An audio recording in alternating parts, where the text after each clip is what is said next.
All right, I'm giving you guys just a walkthrough. We have these 200 amp hour, 12 volt, which you can get them in 24, 48, whatever. 200 amp hour lithium batteries. Here's the actual branding of them right there.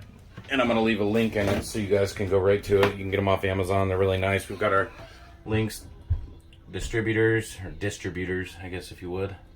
We have our Servo GX, and we have our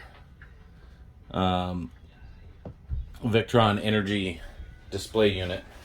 We also went ahead and installed a kill switch, essentially. We're doing this as correctly as possible, so we don't have any issues later on. We're probably going to get more of these batteries later on.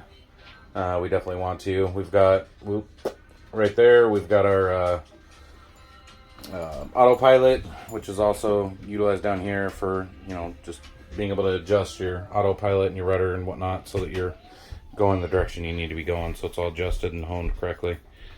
But yeah, we've got more in the engine cavity, but in justification, this is the guts of our system right here. I'm going to leave that link down below if you guys are interested in these LiTime batteries. They're performing amazing. I give them a 10 out of 10 for an off-brand battery. They're under $700 a piece, which is phenomenally great for a 200 amp hour lithium iron battery.